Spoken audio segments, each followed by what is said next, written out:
कल मालवीय नगर ट्रिपल हत्याकांड केस की सुलझी गुत्थी। देखिए, पड़ोसी शिव प्रताप तोमर ने सुमन और 2 मासूम बच्चों की हत्या की थी। आरोपी की मां और मृतक के बीच 2 महीने पहले झगड़ा हुआ था। देखिए, झगड़े के वक्त मौजूद था आरोपी शिव प्रताप तोमर। मृतका का पति आए दिन पड़ोस में रह रही मां से झगड़ा करता था और इस झगड़े के बीच में मृतका आए दिन बीच बचाव करती थी। इसी को लेकर लंबे समय से रंजिश चली आ रही थी। रंजिश के चलते तैश में आकर सुमन और 2 मासूम बच्चों की हत्या हत्यारे ने की। हालांकि अभी तक आरोपी पुलिस की पकड़ से दूर है। पुलिस ने आरोपी की तलाश में यूपी, बिहार देखिए अपनी टीमों को भेज दिया है। पुलिस ने आरोपी की मां समेत पूरे परिवार को हिरासत में लिया और अब पुलिस पूरे मामले की जांच पड़ताल कर रही है। पुलिस ने मृतका और मासूम बच्चों का पोस्टमार्टम करवाया है। जयपुरिया अस्पताल में ये पोस्टमार्टम हुआ है। तो अब देखिए, कल मालवीय नगर में ट्रिपल मर्डर की वारदात को अंजाम दिया गया था और इसी बीच में देखिए पुलिस लगातार इस केस को सुलझाने के लिए जुटी हुई थी। वहीं पर मेरे सहयोगी घटनास्थल पर मौके से मौजूद है यादविंद्र शर्मा। यादविंद्र, क्योंकि अब देखिए जहां पर कल ट्रिपल मर्डर हुआ था मालवीय नगर में, इसको लेकर पुलिस को कई सारे सबूत भी हाथ लगे हैं। क्या कुछ पूरी जानकारी?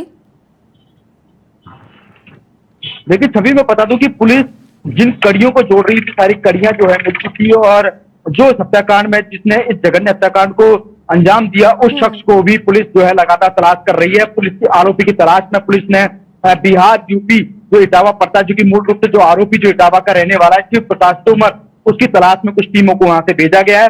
पुलिस ने जो आरोपी के जो परिजन जो है उनको यहाँ पर जो है राउंड अप कर रखा, उनको हिरासत में रखा, उनसे यहाँ पर पूछताछ की जा रही है। उन्हीं से जो पूछताछ हुई थी उसके आधार पर पुलिस इस पूरे केस तक पहुंची और चूंकि कल जब लगातार इन्वेस्टिगेशन चल रही थी तो वहीं से पुलिस को सारे क्लू मिल गए थे।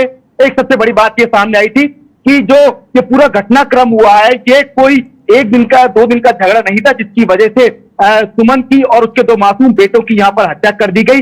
ये झगड़ा पिछले 3-4 महीनों से चला आ रहा था और 2 महीने पहले एक बड़ा झगड़ा जो है वो यहाँ पर हुआ था। चूंकि मृतका जो सुमन जो है जब वो यहाँ रहती है और इसके सामने जो आरोपी जो पक्ष है वो जो आरोपी हत्यारा है वो सामने ही रहता है, तो उसका जो झगड़ा है आरोपी की मां से हुआ था मृतका का। और ये झगड़ा इस कदर बढ़ गया था कि यहाँ पर मृतका जो सुमन है उसने आरोपी की जो मां को बहुत ही बदसलूकी की, उसके साथ अभद्र शब्दों का प्रयोग किया, जिसके बाद लगातार झगड़ा बढ़ता रहा। लेकिन यहाँ पर बड़ी बात यह है कि जो आरोपी जो है शिव प्रताप तोमर, वो चुपचाप खड़ा रहकर के इस पूरे घटनाक्रम को लगातार देखता रहता था। झगड़ा कोई एक दिन नहीं होता था बल्कि हर दूसरे तीसरे दिन झगड़ा होता था, क्योंकि मृतका सुमन जो है उसका जो पति है शराब का आदी था और इसी के चलते आए दिन कॉलोनी के अंदर झगड़ा करता था। पड़ोस में रहने वाले जो शिव प्रताप तोमर की मां के साथ लगातार गाली गलौज करता था और जब झगड़ा ज्यादा बढ़ जाता था उस बीच में सुमन जो है वो बीच बचाव करती थी और बीच बचाव के बीच में ये जब घटनाक्रम होता था पूरा,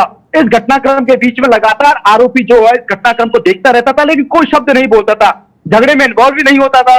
लेकिन जब उसके अंदर गुस्सा भर गया कि उसको लगा कि उसकी मां के साथ बदसलूकी की जाती है, लगातार उसके साथ झगड़ा किया जाता है, तो इसने ये प्लानिंग करी। उसके बाद 2 महीने से लगातार उसके जहन में एक ही बात जा रही थी कि उसको सुमन की यहाँ पर उसको हत्या करनी है, इसका बदला लेना है, उसकी मां के अपमान का बदला लेना है। और इसी के चलते यहाँ पर इस अपमान का बदला लेने के लिए यहाँ पर शिव प्रकाश तोमर ने एक जघन्य हत्याकांड को अंजाम दिया। सुमन की यहाँ पर हत्या कर डाली और उसके बाद दोनों बेटों की हत्या कर डाली। हत्या के लिए जो आरोपी जो शिव प्रकाश तोमर है वो नए कपड़े खरीद करके लेके आया, ग्लव्स खरीद करके लेके आया। इसके अलावा टोपा और मास्क जो है वो भी खरीद के लेके आया, ताकि जब वो यहाँ से इस हत्याकांड को अंजाम दे कोई इसको पता नहीं चल पाया किसी को। अगर वो पकड़ा जाए या कोई पड़ोसी कोई युवक कोई देख ना ले, तो ऐसे में वो अपने चेहरे को छुपाने के मकसद से नकाब लेकर के आया और उसके बाद जब यहाँ से गया तो वो भागते हुए गया। देखिए, रात को ही यहाँ पर जो मृतका की जो ननद है जो जिसका नाम नेहा है, उसने भी ये बात बताई थी कि हत्याकांड के बाद से जो शख्स जो है जो शिव प्रकाश तोमर है वो घर से गायब है, सामने ही रहता है। और क्योंकि उसकी कद काठी ऐसी थी, जो सीसीटीवी सामने आया तो उसकी कद काठी ऐसी थी जो लग रहा था कि बिल्कुल पड़ोसी वो शख्स हो सकता है। उसके बाद पुलिस की टीम मौके से जो है जो शिव प्रकाश तोमर जो है उसकी मां को, उसके अलावा उसके छोटे भाई को सीधे यहाँ से राउंड अप करके थाने लेके आई और उससे यहाँ पर लगातार पूछताछ चली। 4 बजे तक ये सुबह थाने के अंदर पूछताछ चलती रही। उसके बाद सारी कड़ियां सामने आ गई और ये बात पता चली कि रोजाना जो झगड़ा होता था, उस झगड़े के दौरान यहाँ पर शिव प्रकाश तोमर के जहन में एक बहुत बड़ा गुस्सा भर गया और गुस्सा इतना ज्यादा भर गया कि उसने मौत का तांडव मचाया। उसके बाद दो मासूम बच्चे, जो 2 साल का अव्यांश और 5 साल का जो दिव्यांश है, उसकी नृशंस हत्या कर दी। इसके अलावा सुमन की हत्या कर दी। फिलहाल आरोपी जो है शिव प्रकाश तोमर छवि अभी पुलिस की पकड़ से दूर है।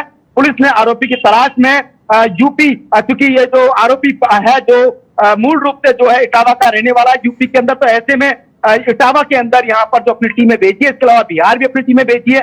4 से 5 टीमों को लगाया है। इसके अलावा टेक्निकल जो टीम है वो लगातार इस पूरे मामले में भी यहाँ पर जुटी हुई है। तो यानी पुलिस कमिश्नरेट की जितनी भी जो टीम है वो आरोपी की यहाँ पर तलाश में यहाँ पर जुटी हुई है। लेकिन केस लगभग पूरा खुल चुका है, आरोपी की पहचान हो चुकी है, आइडेंटिफाई हो चुका है, परिवारजनों को यहाँ पर हिरासत में ले लिया गया है।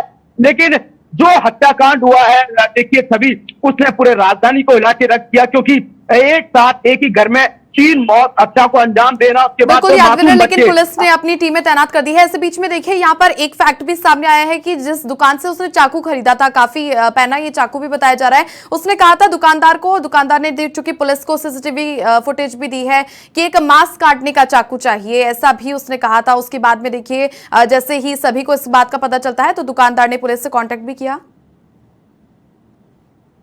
देखिए निश्चित तौर पर ये सारी चीजें कलेक्ट कर ली गई थी पुलिस ने, क्योंकि जो चाकू जो था, जो धारदार हथियार खरीदा था, वो मांस काटने का हथियार था। समाचार पर्सन सबसे पहले बताया था कि क्योंकि पहले बात ये सामने आ रही थी, नारियल छीलने का जो चाकू उससे यहाँ पर ताबड़तोड़ वार किए गए। लेकिन जब पुलिस की इन्वेस्टिगेशन बढ़ती गई और जब घर से ही एक चाकू बरामद हुआ, चाकू भी कोई छोटा मोटा नहीं है, मांस काटने का वो हथियार है, और जहां से वो खरीद के लेके आया उस हथियार को, वहां तक पुलिस की टीम पहुंची।